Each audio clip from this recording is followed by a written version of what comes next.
Hey there, my 5 faithful listeners, and anyone who randomly stumbled upon this episode. My name is Lydia, and this is the Lydia Todd Pod. It's probably not a good idea to start a podcast because your last name rhymes with pod.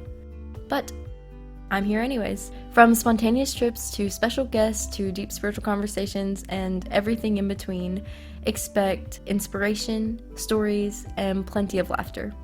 Grab a glass of milk, settle in, and let's dive into the episode. Hey guys, what is up? Welcome back to the Lydia Todd Pod. I am excited to dive into another faith topic. And before we get into that, I just want to share with you some things that happened the last couple days. A couple days ago, I was home. I do live with a flatmate, but occasionally I'll be gone or she'll be gone. And this was on the occasion that she was gone. And I mean, as a female, I don't like being alone in a flat or a house by myself at night, but I was gonna be fine. I wasn't worried about it until it was, I don't even know, like midnight, and I was upstairs about to go to bed, and I heard some noises, and I was like, this is it. This is the end for me. When I messaged Kaylee about it, she was like, Lydia, maybe not. Are you sure? And I was like, I don't know, probably not. So I went to bed and I was about to go to sleep. And then I heard some noises. At first, I was like, it's probably just the rain or something because sometimes when the rain or wind hits our house, it sounds really loud. But this time, it was definitely a sound that humans make. I mean, it was like a scratching on the floor, like I don't even know how to mimic it other than if I got on the floor right now and scratched the floor.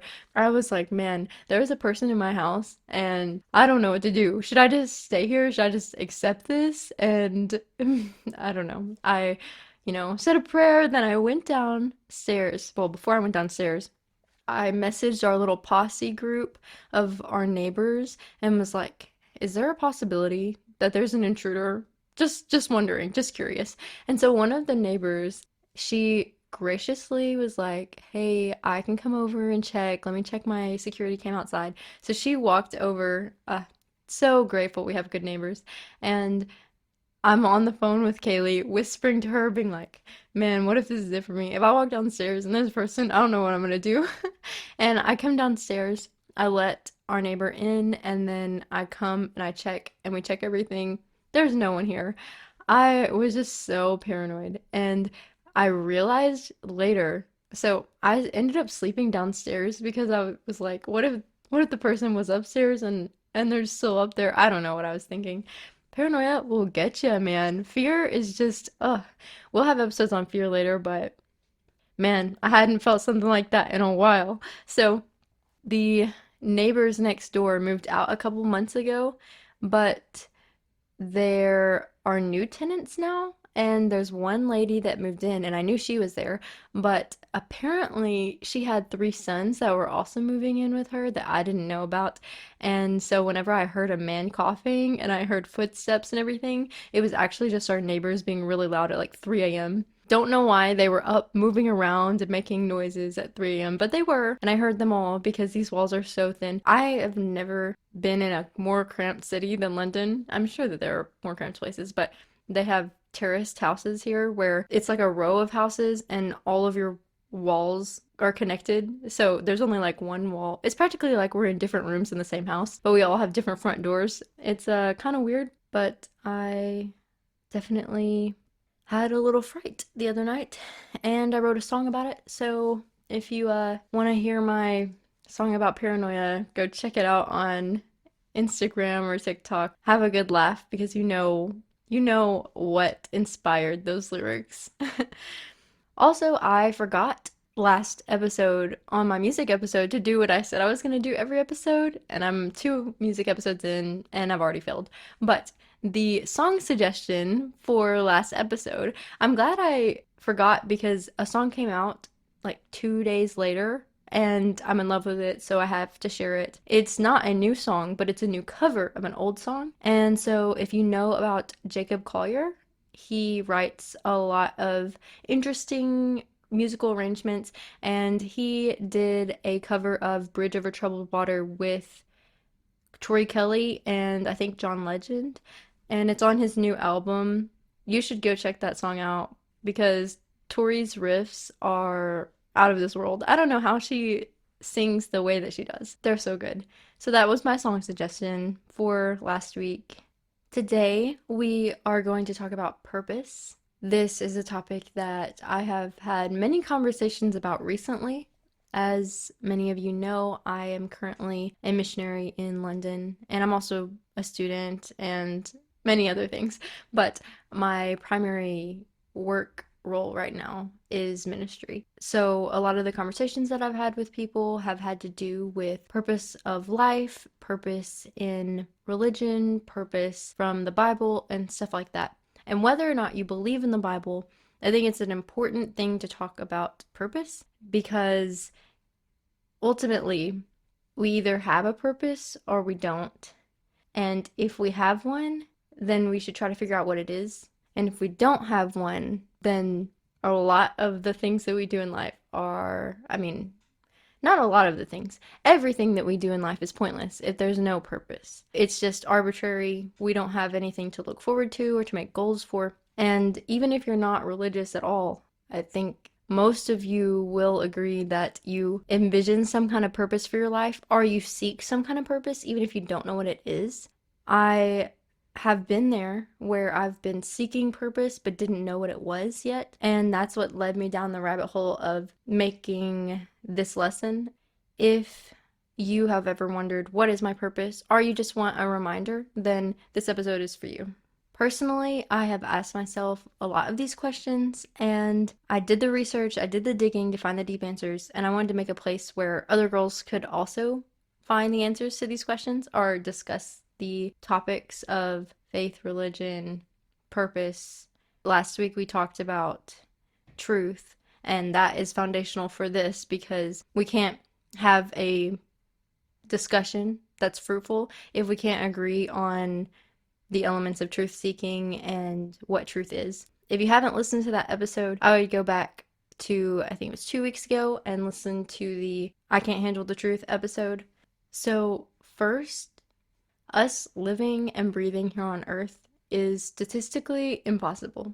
And what do I mean by that? Well, I'm not a scientist or the person who does all the mathematical research, but I have read about it from a couple different people. And one way that it was described was there are trillions of planets that exist throughout the known universe. There might be some places in the universe where life could potentially be sustainable. And so imagine that between us as intelligent human beings, where we are now, and the most minuscule, like smallest, simple form of bacteria that exist, that we can imagine existing. So imagine that between us and the bacteria, there's only 100 steps in between us and it of evolution or changes that would have to happen. There are likely millions. I mean, this is being very generous, but imagine there were only 100 steps in between the very simplest bacteria and us as intelligent human beings. And then imagine that each of those steps had a probability of 10% chance of happening. There's 100 steps, and from step 1 to 2, 2 to 3, 3 to 4, all the way to 99 to 100, each of those had a 10% chance of occurring. And that's also being pretty generous because it's probably an infinitesimally small percentage, but we'll give it 10%. I feel like that's pretty generous. So step 1 to 2, 2 to 3, or whatever. So first you have 1 to 2, 10% chance of happening. And then, since it was only a 10% chance happening to get to step 2, but you still have to get to step 100, then 2 to 3 would be another 10%, so you'd multiply the 10% by 1 in 10. And you would do that 100 times. So to get from that bacteria to us, and this is with very generous numbers, it would end up being 10 to the power of 100. So what we have is 10% to the power of 100, which is 1 in 10, followed by 100 zeros, which is a really, really, really, really small number. In other words, the probability of us arising as intelligent human beings, the probability of us being here and living and breathing on Earth is infinitesimally small, so much so that it's statistically improbable. If that's the case, then our existence is defying all odds of chance. Like, may the odds be ever in your favor, Hunger Games style, but times a trillion. We are here, and there is no reason, logical reason, why we should exist, but we do. We shouldn't be here, but we are. So either we're here with no purpose and have somehow defied all odds of existence, or we were intended to be here for a purpose.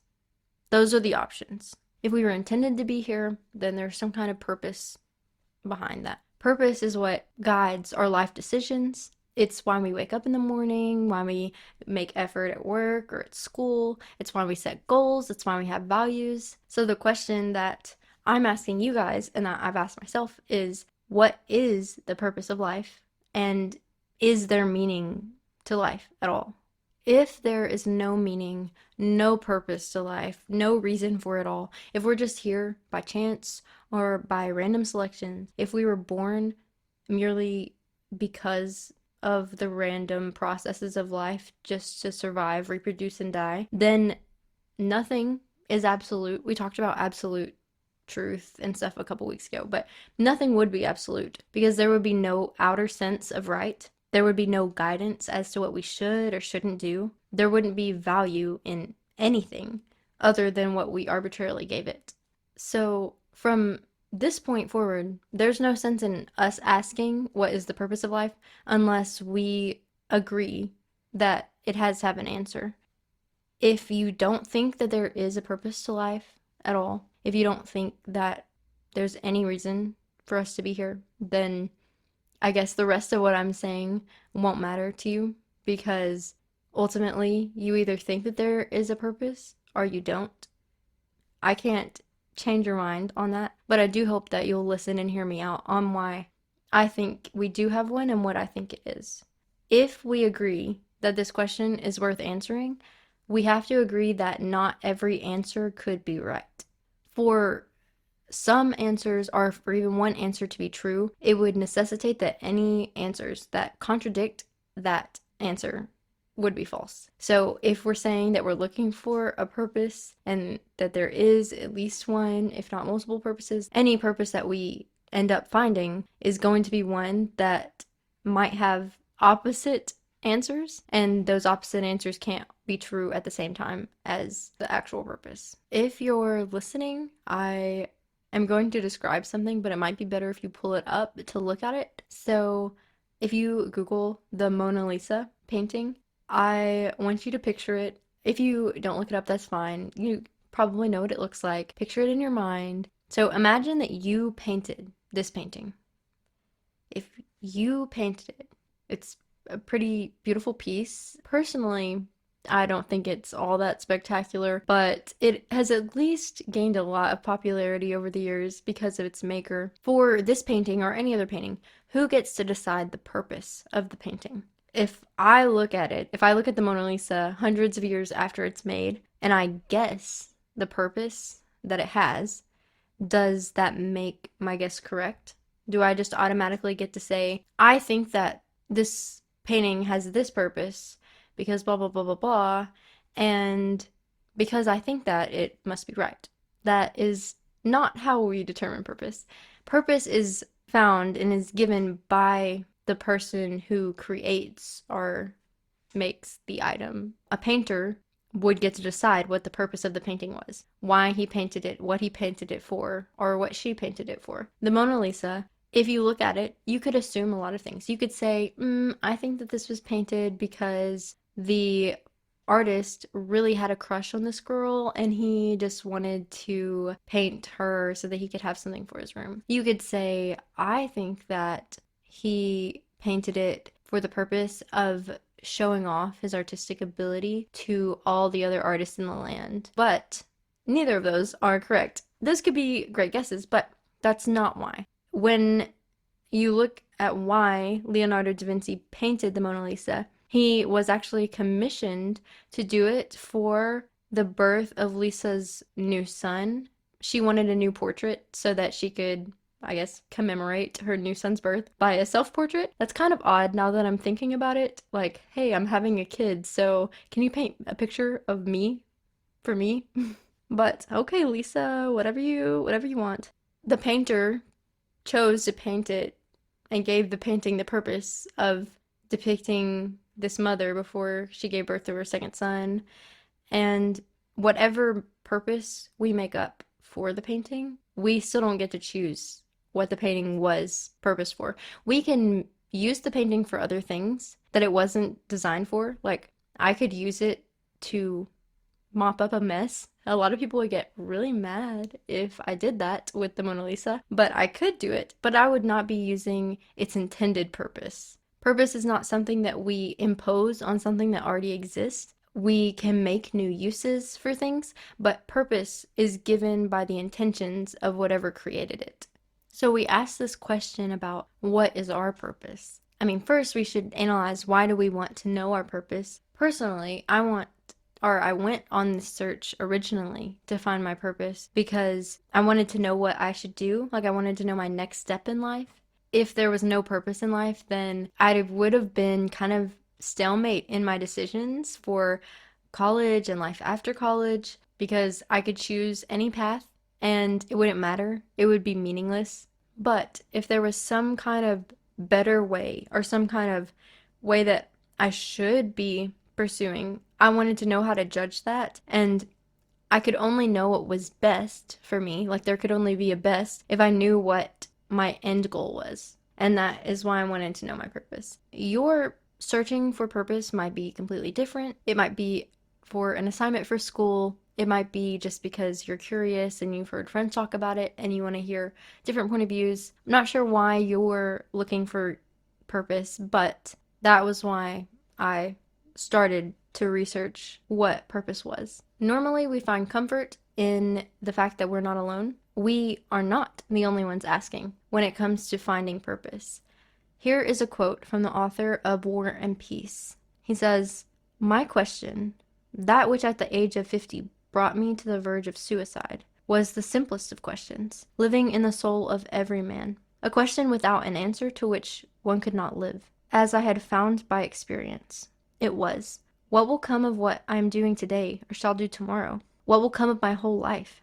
Is there any meaning in my life that the inevitable death awaiting me does not destroy?" Leo Tolstoy wrote that. This man, Tolstoy, he had wealth, he had success, he had fame, he had family. He should have had joy, right? I mean, those are the things that we associate with fulfillment and success and accomplishment and even purpose.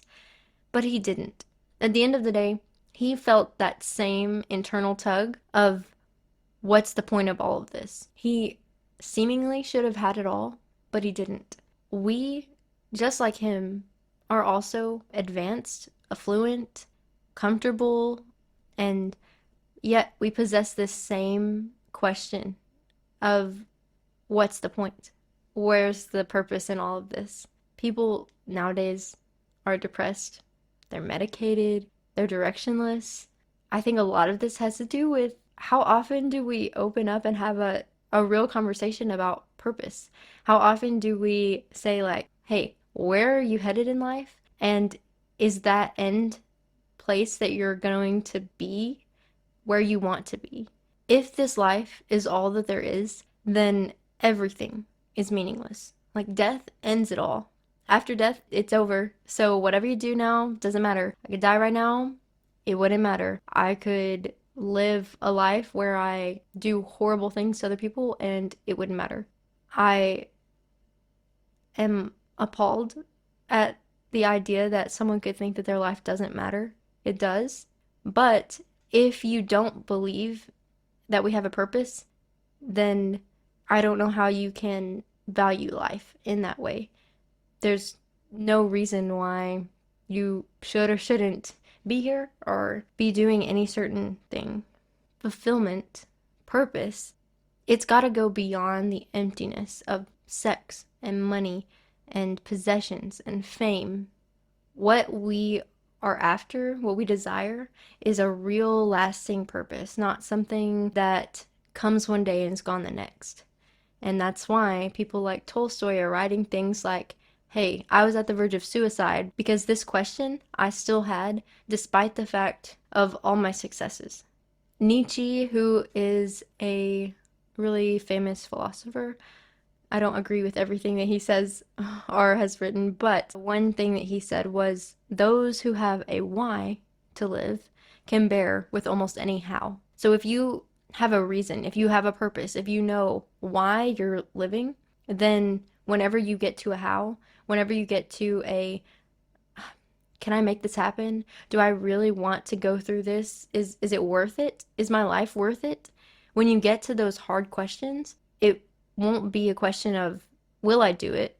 It'll be a question of how am I going to make this happen because I'm going to do it. It's worth it in the end. I am going to seek this because it matches with my purpose. If there is only matter, physical atoms and molecules, and there's no spiritual aspect to life, there's no mind, there's no soul, then life doesn't have a purpose because atoms and molecules don't make decisions. They just follow the code. They just follow happenstance or randomness. If you believe that we have the ability to make choices or that free will or that we can impact our future in any way, then that means you are relying on more than just the physical, that there's something more than just what we see. The next question is, do you believe in the absolute? If you think, yeah, I've got a purpose, but you don't believe in the absolute, it's really going to be hard to figure out what your purpose is. You might be searching your whole life and never come up with a purpose. For instance, is it evil to murder a toddler? Is it evil to rape a young woman?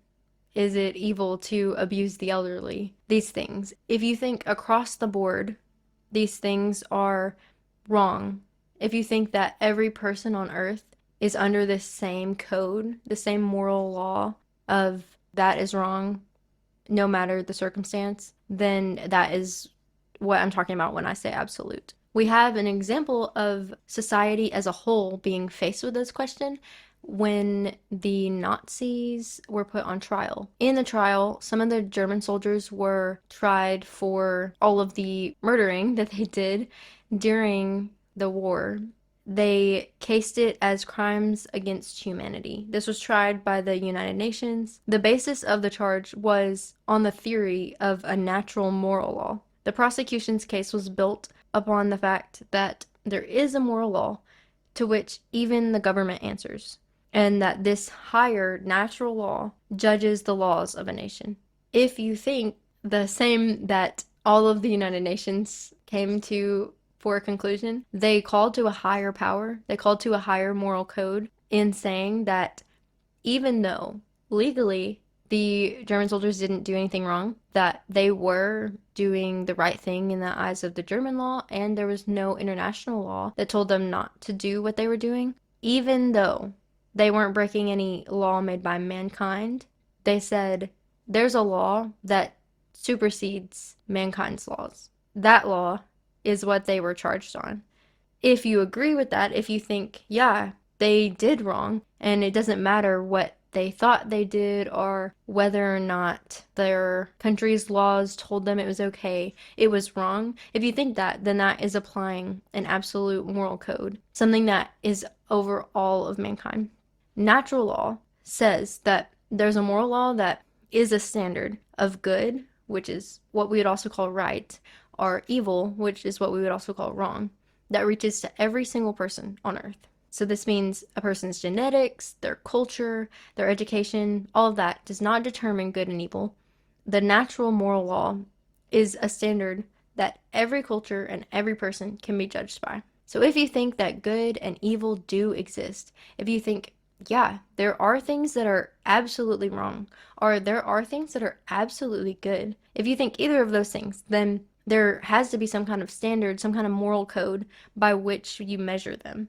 Because, again, as we talked about a couple weeks ago, if everything is subjective, then wars are okay, laws of the land can be broken, there should be no consequences to things. And you can't force someone else to follow a certain moral code because in the end there wouldn't be one if everything is subjective. So if you don't think that there is any kind of moral code, if you don't think that we have a purpose or that there's anything more than the physical, you've got some challenging questions to answer when it comes to, can you tell someone that what they did was wrong? Like, can you say that what the Germans did during the war were wrong?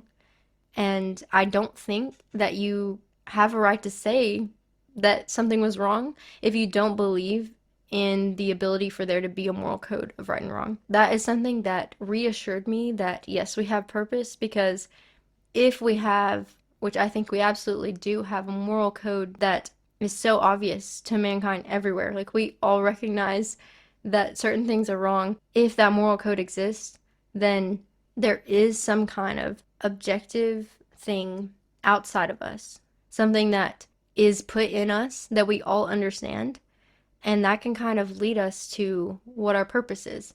Because if it shows us what we should be doing and shouldn't be doing, then maybe it can give us the direction of what we should be aiming towards at the end. In The Case for Faith by Peter Kreeft, he said, if you are right in responding to these events, talking about the world wars or even like rape and murder and stuff, if you're right in responding to these events with outrage, that presupposes there really is a difference between good and evil. The fact that you're using the standard of good to judge evil, the fact that you're saying, quite frankly, that this horrible suffering isn't what ought to be, means that you have a notion of what ought to be, and that this notion corresponds to something real, and that there is, therefore, a reality called the supreme good. So he's saying that there is some kind of standard that is ultimately so good. We all recognize that murder is the opposite of good, so we see that there's some kind of standard, and if there's something that is good versus bad, there's something that is better or worse, the only way that you can compare things, contrast things, is if you have a standard, a measure. So on both ends, there's an ultimate good and an ultimate evil, an ultimate bad. And he says that the supreme good is another name for what we as human beings call God. That might not be a term or a word that you enjoy or that you like to use or that you are even familiar with, but the supreme good, if you do believe in a moral code, then whenever you say, yes, there is a good that we strive for, that we all have in us, that standard of good, the supreme good that we are trying to reach and hold ourselves to, the only thing that could set such a standard is what most people mean when they say something like the term God or higher power or creator. Those terms might be scary for you if you haven't used them, or they might hold a lot of baggage for you if you've heard people use them in not necessarily helpful ways. But I am trying in the best way to represent those terms only in the way that they are meant to be, in that God is, right now, all we've established is that this term is referring to some kind of supreme good, some kind of thing that sets a standard for us. And if there is something that sets a standard, if there's some kind of moral code within us, then I think it's safe to say that we do have a purpose, that we were made for something, and that what is in us is guiding us towards what is good and away from what is bad so that we can fulfill that purpose. Apart from God, apart from a supreme good, apart from a creator, you have no purpose. Life cannot have a purpose. If we are created, then we're made for some reason, and life does have a purpose. I hope that this discussion on purpose has helped you consider some things, maybe alternative views that you haven't considered before. And if you don't believe you have a purpose, I would love to chat with you more and figure out, like, how do you make decisions in life? What does that mean for you setting goals and just going through motions of picking a job, picking a spouse, picking really a career or anything. Like, how do you define your life without purpose? And if you do think that we have a purpose, then you are in good company. And I am excited to talk more about this moral good, this good that we all know, but sometimes we don't understand. The thing that supersedes the laws of the land, the thing that almost all governments and peoples across time have recognized and tried to hold themselves to. I understand that some of you listening might not be fully behind the idea of there being a supreme good yet. I know you might not be to the point yet where you are ready to say, yes, there is a God. Yes, there is a creator. And I'm hoping that some of the future things that we talk about will help you in making that decision. But I also hope that you'll just stay open-minded and willing to explore evidence and consider your options before closing your mind to that. I want to end with a quote from one of my favorite authors, C.S. Lewis. What a goat. He is so good. If you guys have watched or read The Chronicles of Narnia, fire.